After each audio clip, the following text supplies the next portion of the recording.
જુગ જુગ જીઓ દીકરા. આનંદ વયો આમાં આંગણાની અંદર ફૂલવનો પર્વ પામી તમારા માવતર પણ હરખ ગયેલા થઈ ગયા.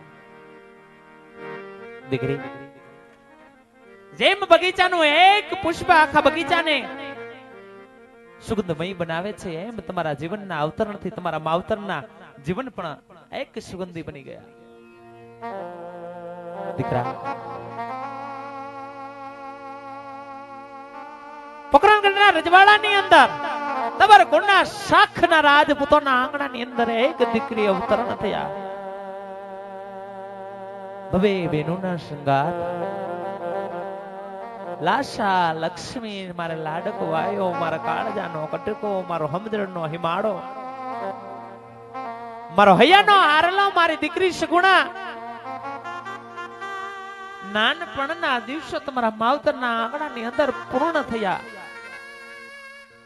અને પૂર્ણ થતાની સાથે જ આજ 18 વયની ઉંમરે તમારા માવતરે તમને વેરીને હાથ સોંપ્યા છે. વેરીલાના વતનની અંદર આજે તમારા માવતર વડાવે છે. દીકરી સગોડા, પોકરણગઢના રજવાડાની અંદર ઢીંગલા પોતિયાની રમતો તો તમે બહુ રમ્યા છો દીકરી, પણ હવે હારિયાની અંદર જઈને સંસારની ચોપાટું માંડવાની છે. આ ચોપાટના પાસે પાસે ડગલે ને પગલે સુખ દુઃખના વાદળ છવાયા હશે. મારા લાલ સુખ દુઃખ સહન કરતા શીખજો. કારણ કે દીકરા,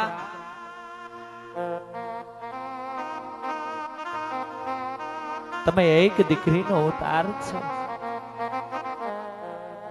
એક સ્ત્રીનો અવતાર છો, અને મોરના ઈંડાને કદે ચિતરવા પડતા નથી સગુણા. અને એમાંય તમારા માવતરે તમારા નામ સગુણા બા ધરાવ્યા છે. સર્વગુણ સંપન્ન તમને જ આજુ કહેવાનું હોય ને દીકરી. પણ આવી વિદાયની વેળા તો દીકરી હું પણ જાણું છું કે તારા કાળજા કંપાવી દે ને. આ હૈયામાં હોરી અમે અગન ક્યાં જઈને ઓલવી દીકરી. પાટાનો બાંધનારો હોય કદાય પારકી પીડમાં જાણતો નથી, પણ જેને દલડે હૃદયે ઘાવ બેહી ગયા હોય ને એને આ પીડાની ખબર હોય દીકરા. જગત આખું કોઈ આ વેદનાને ઓળખી ન. સગુણા બા, કદાચ તલવારનો ઘાવ તો રૂજાઈ જાય, પણ આ તારા અને મારા દલડે ઘાવ લાગેલા છે એ કદી રૂજાય નહીં દીકરી. સગુણા,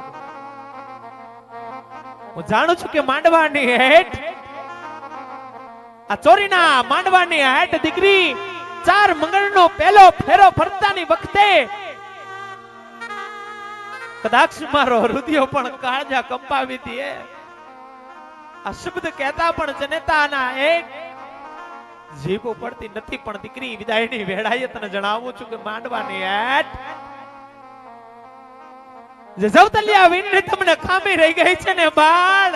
આ ખામી તો દીકરી આખા પોકરણગઢ રજવાડાની અંદર રહી ગઈ છે. પણ શું કરી, વીતીના લખેલા લેખ દીકરા લલાટે હાલ્યા જાય. દાદા સૂરજને જેમ પ્રભાત કોર કાઢવાનો સમય હોય છે ને, એમ આથમી જવાનો પણ સમય હોય છે. માનવનો પડછાયો સમય આવે એટલે માનવનો પડછાયો પણ એનો સાથ મૂકી દે તો આપણે તો કાળા માથાના માનવી છે. દીકરા, મારી ગમે એવું પુષ્પને ખીલવે ને એટલે સમયનો દાડો આવે એટલે એ પુષ્પ ખીલીને પૂર્ણ થાય એટલે એને પણ મંદિરિયાની અંદર વયું જવું પડે છે. સગુણા બા, દીકરો જન્મે એટલે એક કુળ તારે, દીકરી જન્મે એટલે 2 કુળ તારે છે. એક એનું પિયરિયું ને બીજું એનું હાહરિયું. અને દીકરો જન્મે એટલે એનું શમશાન એક હોય છે, દીકરી જન્મે એટલે એના શમશાન પણ 2 હોય છે. એક એનું પિયરિયું ને બીજું એનું હાહરિયું. પ્રેમને પૂર્ણ પામજો. કારણ કે હવે સગુણા બા, માવતરની લેણ દેણ તો આજ પોકરણગઢના રજવાડાની અંદર આ મિડલબાઈની અને મારી દીકરી સગુણાની પૂર્ણ થાય છે. માં દીકરીના શબ્દ ભૂલી અને સગુણા આવે વવાળુના શબ્દની અંદર ભળવા જાઓ છો. તમારા કુળના શાખના દીકરી મટી અને મારા લાલ મારા હૈયાના હારલા તમે પઢિયાર કોના વવાડું થવાના છો. પણ આવી વિદાય તો એને ખબર હોય મારા કાળજાના કટકા કે જેને જવતલિયો વીરનો હોય, જેને પાદરો લાવો ફાયદો હોય, જેને રાખડીનો એક સગો માડીનો દાયો બાંધવું ન હોય ને, માંડવાની હેઠ બેન પરણવા બેઠી હોય ને સમયનો દાડો આવે, જ્યારે બેનબાના ચોરીના ચાર મંગળ વર્તાતા હોય ને માંડવાની હેઠ ને જવતલિયો વીરનો હોય ને, એ બેનને જઈને પૂછજો કે જગતની અંદર એક વીરા વિનાની વિદાયું કેવી દોરેલી હોય છે. જે જનતાના ખોળાની અંદર એક રાજકુમાર નો હોય ને, એ જનતાને વાંજિયાના મેળાની ખબર હોય. કારણ કે જગતની અંદર વાંજિયાના મેળા હોય ને, એ જનતા સહન કર્યા હોય ડગલે ને પગલે, એને આ વાતની ખબર હોય.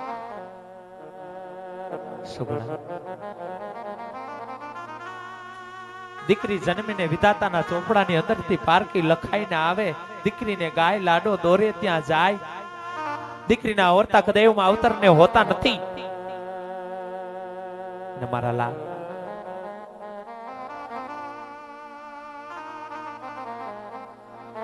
દાઈજો તો તારા માવતરે અપરંપાર કર્યો છે. હીરા મોતી માણેક જવે રાત ગાડા ભરાય ભરાય ને તવર કુના શાખના રાજપૂતોએ કર્યો છે. પણ દીકરી દાઈજાની અંદર એક રામાયણના પુસ્તક પણ તમારા માવતરે મૂક્યા છે. આ પુસ્તકના પાને પાને માતા જાનકીઓની વેદનાઓ લખેલી છે. માતા જાનબાઈની દીકરી એના રુદિયા ઠલવી દે ને એવી વાતો લખેલી છે.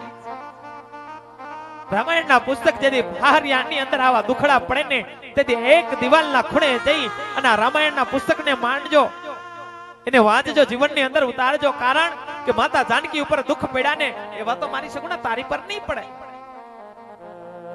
અને દીકરા છતાં પણ એક રાજપૂતાણી છો ને એટલે તને શિખામણ દઉં છું. આજ માંડવાની હેઠ તારી જનતા નહીં, પણ તારી સૈર સમજતો ભલે, અને એક રાજપૂતાણી સમજને તો એ ભલે. દીકરી તને એક રાજપૂતાણી આજ્ઞા કરે છે કે હારિયાની અંદર જેથી દિવસો સહન થાય નહીં ને, કાર મુખા કપડા દિવસો સહન થાય નહીં ને, તેથી વખડા વખડા કેતા ઝેર ઝેર પીને જીવડો ટૂંકાવજે, પણ મારી સગુણા પીરીએ પાસી ન પડજે. જે લાજનો ઘૂંઘટો તાણીને જાવ છો, આ ઘૂંઘટાની અંદર તમારા માવતરની આબરૂ લઈને જાવ છો, આબરૂને હાથ સમજો. સુગણા બીજું તો હવે તને હું કહું. કારણ કે દીકરી આ વિદાયની વેળાએ તારી જનતા જો દુખડાના ગાણા ગાવા બહેને તો ઓછા પડી જાય, રાત્યું નહીં રાત્યું વયું જાય. પણ એટલું આપણી કુળની હિંગળાજને એટલું કહું છું કે 9 લાખ લબડિયાની બાતીકર ભેડિયા વાળી મારા તવર કુંડા શાખના રાજપૂતોની દેવ તે મને દીકરો કાનમાં આપ્યો. તેથી આવા લીલાકરો માંડવાની એટલું કહું છું કે યુગો યુગો સુધી માતા મિનડને બનાવજે.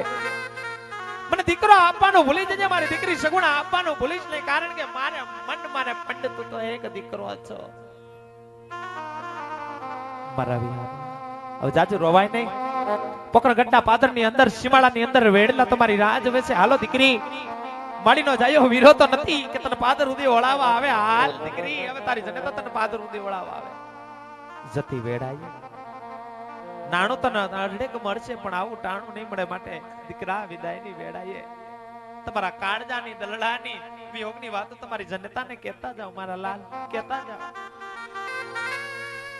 પણ દીકરા શબ્દના માયરા મરી ગયા, શબ્દે સોયડા રામ, જેને જેને શબ્દને વિચાર્યા એને સુધરી ગયા સૌ કાજ. શબ્દને વિચારીને બોલજો, જે કહો નહીં સત્ય કહેજો. કારણ કે તમે એક રાજપૂતાણી છો દીકરા, રાજપૂતાણી છો. કહો મારા લાલ, કહો.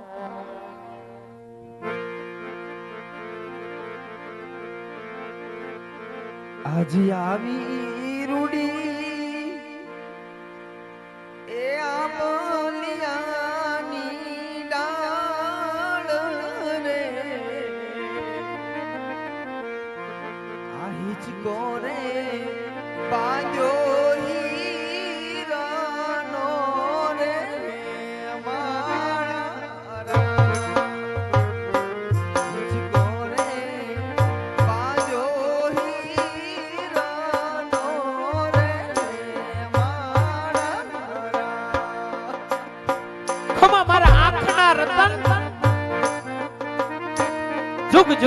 મારા જીવતા અખંડ સૌભાગ્યવતી રહેજો મારા લાલ, અખંડ સૌભાગ્યવતી રહેજો.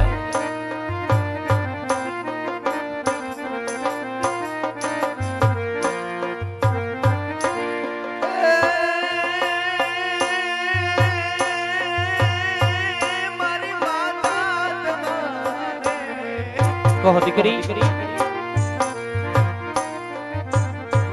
મારી માતા તમારે જે દેવું હોય તે દેજો રે. અમારે જાવું સાસરે રે મારા રામ. અમારે જાવું સાસરે રે મારા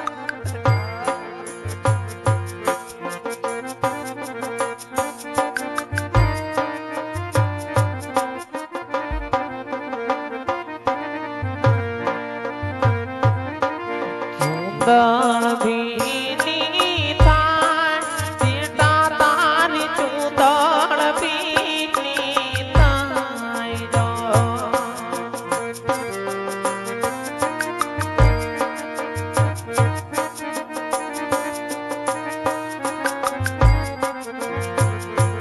તારા પાલવના એ છેડે સગુણા અમારી આસરા. હરી મારા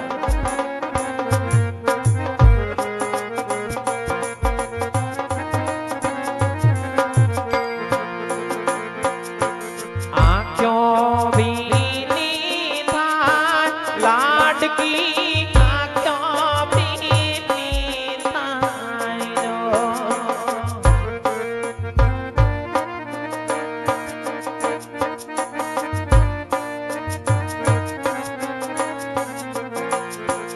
આમાયા સોડા ના પાપણે દીકરી અમારી આસરા.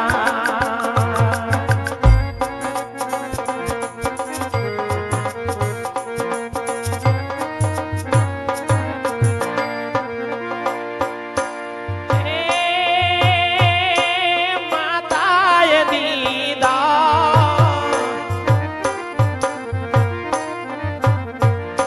મીણાલવાએ દીધા મામા તાના તનદાના. લડકીને તે વડાવી રે મારા દીકરીને તે વડાવી રે મારા. જાઓ મારા દાદા, જાઓ મારા વિહામાં જાઓ.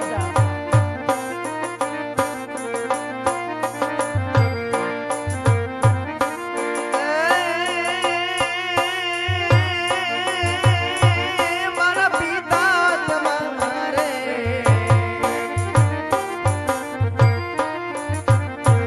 મારા પિતા તમારે જે દેવું હોય તે દેજો રે.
બીજું